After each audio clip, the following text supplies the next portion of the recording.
आम आदमी पार्टी के लिए एक बड़ा दिन है। आम आदमी पार्टी केरला जो लोकल बॉडी चुनाव पंचायत और म्यूनिसिपैलिटी और कॉरपोरेशन का केरला में दिसंबर 8, 10 और 14 को होने वाला है, जिसका नोटिफिकेशन कल यानी 12 नवंबर को आएगा। उसमें आम आदमी पार्टी पूरे दमखम के साथ उतर रही है। इसके लिए हमने 6 लोगों की committee, state level election committee बनाई है। और बड़े खुशी की बात है कि veteran bureaucrat mister PC Syriac, जो कि पीछे तमिलनाडु राज्य के चीफ सेक्रेटरी, मुख्य सचिव भी रह चुके हैं, उन्होंने केरला में नई राजनीति लाने के लिए आम आदमी पार्टी का हाथ थामा है। आज कुछ समय बाद एर्नाकुलम में प्रेस क्लब में वो ऑफिशियली पार्टी ज्वाइन कर रहे हैं और वो इस कमेटी के हेड होंगे। इस कमेटी में जो और सदस्य हैं उनके नाम इस प्रकार हैं। मिस्टर विंसेंट फिलिप, जो मेरे बगल में बैठे हैं, एजुकेशनिस्ट हैं, एंटरप्रेन्योर हैं। मिस्टर पीटी तुफैल, इसमें सारा लिंक दिया हुआ है, हमने सब लिखा हुआ है, आपको मिल जाएगा। पीटी तुफैल जो कि लॉन्ग स्टैंडिंग नेशनल लेवल के जर्नलिस्ट रहे हैं, उन्होंने आउटलुक, तहलका वगैरह ऑर्गेनाइजेशंस में काम किया है, वो हमारे साथ कुछ समय से हैं। उन्होंने सेक्रेटरी और कन्वीनर के पद पे भी काम किया है आम आदमी पार्टी केरला में। एडवोकेट बिनॉय पुलथिल, जो कि लॉयर और एक्टिविस्ट हैं, सुप्रीम कोर्ट में प्रैक्टिस करते हैं, वो इस कमेटी के सदस्य हैं। मिस्टर पद्मनाभन भास्करन जी, जो कि सोशल एंटरप्रेन्योर हैं और आईटी कंसल्टेंट हैं, वो भी इसके सदस्य हैं। मिस्टर वी उमर, जो कि आरटीआई एक्टिविस्ट हैं और काफ़ी समय से केरला के लिए लड़ते रहे हैं, वो भी इसके सदस्य हैं। इन 6 सदस्यों के साथ इस कमेटी की ड्यूटी है कि केरला में सारे वेल मीनिंग पीपल जो कि केरला में राजनीति को भ्रष्टाचार से और सांप्रदायिकता से मुक्त करना चाहते हैं, उन सबको एक प्लेटफॉर्म मिले जिसमें कि केरला की डेवलपमेंट की बात और केरला की डेवलपमेंट केरला के लोगों के इच्छा अनुसार हो सके, उसकी बात हम कर सके। 64 साल के इतिहास में पहली बार केरला इस तरह का प्रयोग करने जा रहा है, जिसमें कि हमने खुले रूप से, खुले मन से एक फॉर्म रिलीज कर रहे हैं ऑनलाइन लिंक के जरिए, जिसमें कि लोग, चाहे वो रिसर्चर हों, चाहे वो टेक्नोलॉजिस्ट हों, चाहे वो एक्टिविस्ट रहे हों, चाहे और पार्टी के लोग रहे हों, जिस किसी को भी केरला के राजनीति में इंटरेस्ट है, उन सबको खुला आमंत्रण है इस लिंक के जरिए जाकर के अपनी मनसा जाहिर करें, जिस भी सीट से वो लड़ना चाहते हैं। और सारे ऐसे जो रिक्वेस्ट आएंगे उन सब के ऊपर स्टेट इलेक्शन कमेटी फैसला लेगी। 11 नवंबर से लेकर 16 नवंबर तक ये कार्यक्रम चलेगा, अप्लाई करने का और स्क्रूटनी होने का, और उसके बाद फिर हम लिस्ट जारी करेंगे। आम आदमी पार्टी ने स्टेट इलेक्शन कमीशन को उन 14 लोगों की लिस्ट भी भेज दी है जो कि उन 14 डिस्ट्रिक्ट्स में, 14 जिलों में केरला में पॉइंट ऑफ कॉन्टैक्ट होंगे, जो कि पार्टी के उम्मीदवारों को पार्टी का सिंबल देने का काम करेंगे।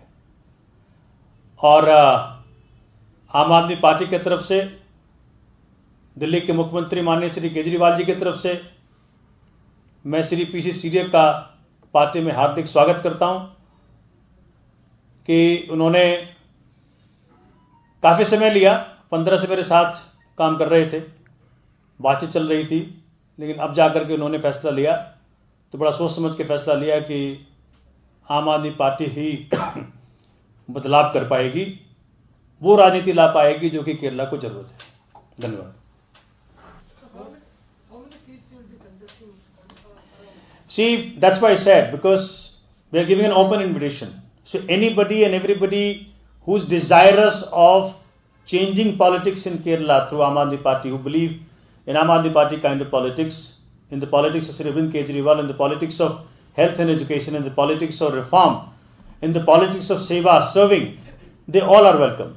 So you will be wherever, because benevolity and well-meaning candidates we are looking for.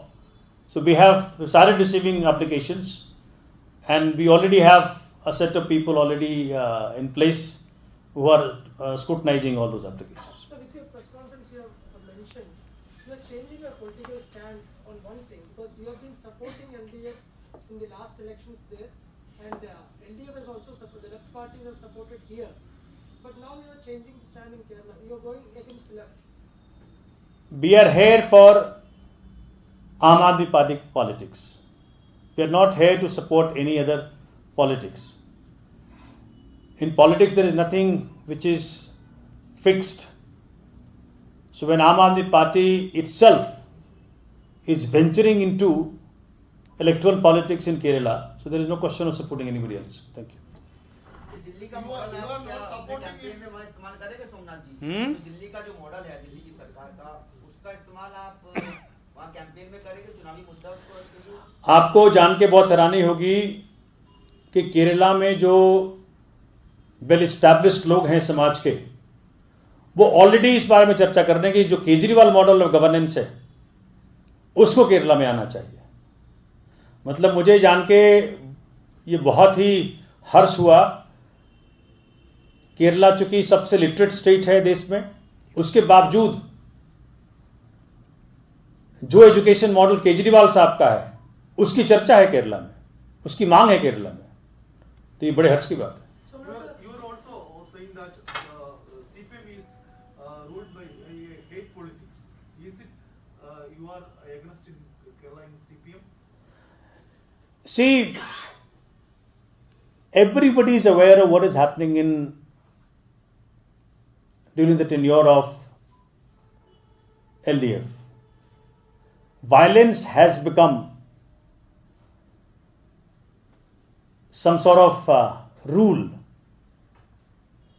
in their tenure. Yes. Sir, two more things. What would be your strategy where in seats which you are not contesting? Who will be supporting? Let the bridge come. And one more thing, what would be your stand on gold smuggling case? So I've been saying, see, it's a very, very serious charge.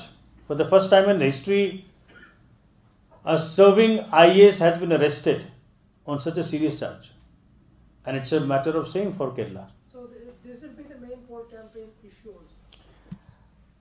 Main campaign issue for Aam Aadmi Party is not negative, is positive. What we are bringing politics of service, politics of education, politics of healthcare, politics of Kejriwal. The way you name the area, and Kejriwal governance model has made a name across the world, whether it be pollution, whether it be dengue, whether it be your corona. So we are going with positive attitude. All right, these positivities are there, for which Aam Aadmi Party has been elected thrice with such huge brute majority in Delhi.